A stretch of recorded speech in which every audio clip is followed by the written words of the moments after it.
So kids, who's the best rapper of all time?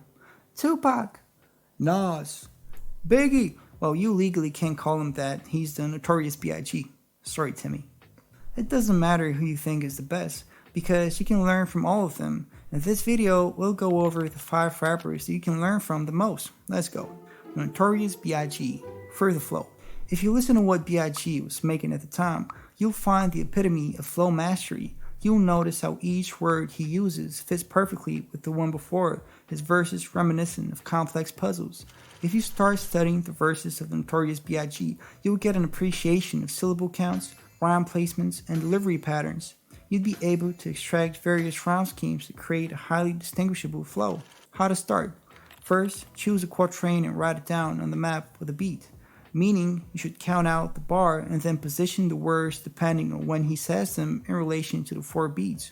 Then, note down the rhyme schemes he's using. Are they singles, compounds, internals, a bit of both? Either color them differently or just write little numbers on top. Then, notice how he delivers that quatrain. How is he chopping up his pronunciation so it sounds good and on beat? Notice which syllables are prolonged and which ones are shortened. Notice when he takes his breath breaks. Then, you replicate. First, give yourself the limits he used, then write down the rhyme scheme and fill it up. After that, keep recording yourself rapping while trying to replicate his delivery patterns. Learning from others is how it all starts. First you copy, then you combine, then you experiment, and finally, you invent. So don't let your shadow self generate thoughts that you're an imposter or anything. It's the natural way of learning. After you do that for the first quatrain, do it for the others. Once you're done, you can go and do another song and another. What will happen after is that you'll start noticing macro patterns in his writing. The fact that he uses internals or takes more breath breaks than other rappers, etc. These are the macro patterns that you take with you to experiment on your own songs. Your style will be a combination of all the macro patterns you have gathered from all the rappers you have studied. Next one. Lil Wayne, for the wordplay. Not to say that Wayne doesn't have flow, but his unique expression pinnacles to his wordplay skills. The way he manipulates meaning is second to none.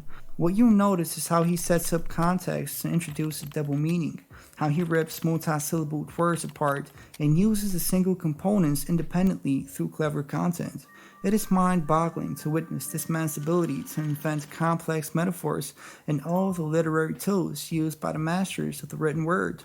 How to study. For this one, all you need to do is notice whenever he uses a literary tool, whether wordplay, metaphors, alliterations, whatever. Then you look at his setup and delve deep into the intent. What did he want to say? How did he say it? What did he use? How did he use it? If you can answer those 4 questions, you'd have enough ammo to start replicating his techniques.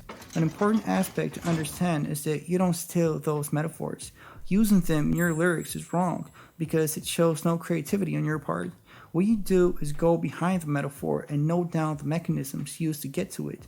If you go through many of his songs, you'll once again start noticing macro patterns when it comes to his use of literary tools.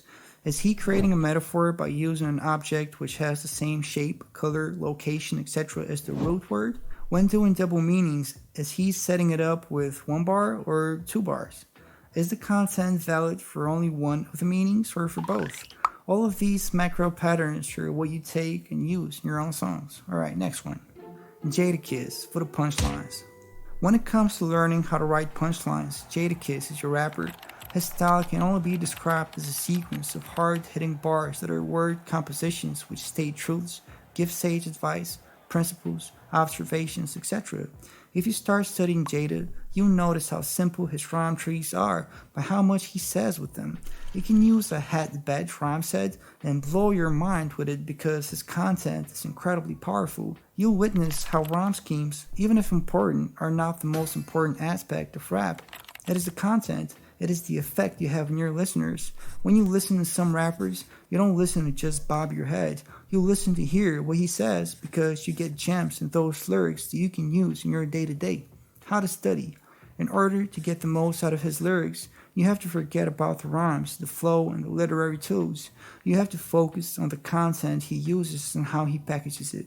A lot of these rappers have a collection technique through which they come up with their lyrics. They go out, hang out with friends, listen to interviews, go to parties, and so on. While doing that, they collect content. Whether someone says something clever, or they observe a situation happening around them, or someone uses a peculiar word for a given setting, they make a mental note of it all. When they go back home, all it takes is to transfer it into a bar and voila, you have a punchline. So, looking at Jada's punchlines, you can go below the surface and see the truth he's describing, or the quality he is imposing. The way he comes up with these punchlines has a lot to do with the process I described above. Eminem, for the rhyme schemes. It's a well-known fact how genius Eminem is when it comes to crafting complex rhyme schemes and incredibly convoluted flows. He's one of, if not the best rapper of all time, so his writing techniques are a must study. When you start listening to rap as a creator, instead of listening as a consumer, you'll be totally blown away by the labyrinth of syllables Eminem transports you to. What you have to understand is the effort with which such lyrics are written. Eminem is allegedly taking multiple weeks to come up with the final version of his verse, so if you want to become a master wordsmith, you have to take your time. How to study? What you can do is map out his lyrics on the 4 beats of the bar and color grade his rhyme trees, then do your best to replicate them on your own. Notice his flow patterns and how they fit into the rhyme scheme. Discern whether he first thought of the flow and then filled it up with a rhyme scheme, or the sequence of rhymes was the culprit for his flow. Grab a few of his sequences, namely his use of compound internals, his seemingly unending stream of multi-syllable flow patterns, and his delivery patterns. Notice his intonations. All in all, when you study Eminem, his skill is at such a high level that if you can distinguish one single thing to take away from each study session, it's a win in the long term. His verses are quite difficult to truly decipher, so be happy if you can unveil a single gem. Take it and run. These frames, however basic and rigid at the start, will get more advanced and flexible as you keep writing and keep studying the frames of other rappers by reverse engineering their lyrics, from bars to regular speech. This will allow you to write complex lyrics that have focused content matter. That was it. Hope I helped. Thank you for watching.